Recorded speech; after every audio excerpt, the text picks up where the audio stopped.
Political opponents of Israeli Prime Minister Benjamin Netanyahu are joining forces with little in common besides a desire to oust him. A former Netanyahu aide and right-wing hardliner, Naftali Bennett, says he's looking to form a diverse minority government, one that potentially avoids another round of elections in Israel and sees the end of the Netanyahu era. A dramatic blow to Netanyahu's hopes of political survival. I am announcing today it is my intention to work with all my strength to establish a national unity government together with my friend Yair Lapid, so that, God willing, together we can rescue the country from its tailspin and return it on its path. Netanyahu has been on the defensive for some time. Israel's longest-serving prime minister has been able to brush off public outrage over corruption charges. But after failing to form a majority government after the fourth election in 2 years, Netanyahu's hold on power had become tenuous.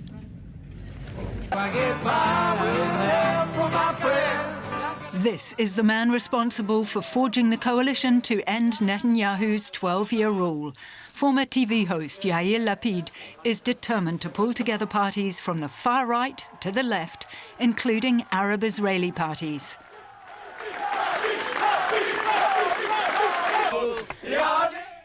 The commitment of Bennett, who leads the right-wing pro-settler Yamina party, is crucial to the proposed alliance. Netanyahu responded by painting the broad coalition as a threat to national security. Think about it. What will this do for Israel's deterrence? How will we look in the eyes of our enemies? What will they say in Iran? What will they say in Gaza? What will they do in Iran and in Gaza? What will they say in the halls of government in Washington? But Netanyahu knows that the biggest threat posed by the new government is to the current Prime Minister himself. Let's get more now from our correspondent Tania Kramer in Jerusalem.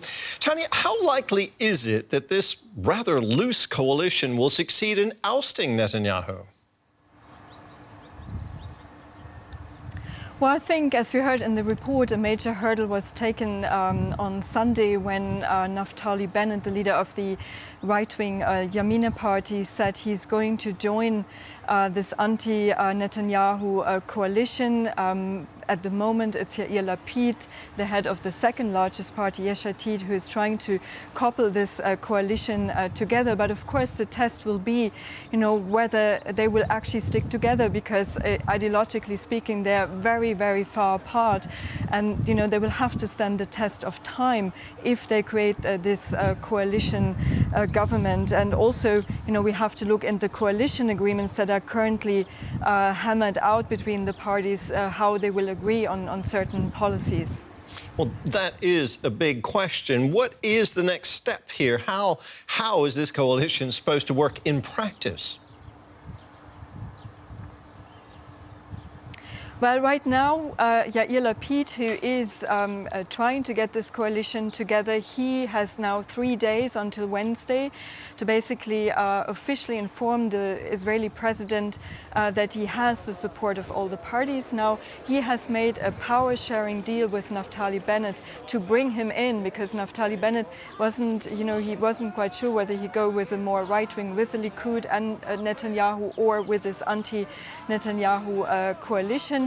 So they will have a rotational premiership. First, it would be Naftali Bennett, and then Yair Lapid. He will be the foreign minister in the meantime, an alternate prime minister.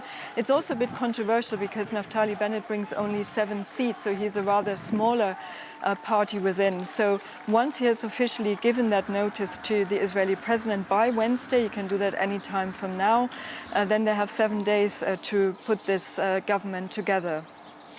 Now, Naftali Bennett is the leader of a far-right party, and he's pretty close to Netanyahu ideologically. They've worked together before. So how much of a change does he actually represent? Well, that's right. Naftali Bennett is a hardline, right-wing politician. He has entered politics about over 10 years ago. He comes from high tech. And then he is, from the national religious camp. He used to be also the head of the settler organization in the occupied West Bank, the Yesha Council. So he is a hardliner in politics.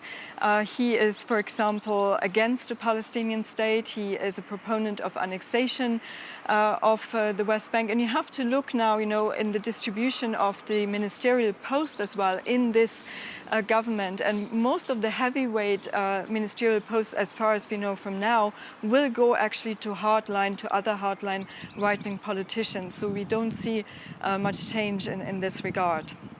Very interesting. Tania, thank you so much. Our Jerusalem correspondent, Tania Kramer there.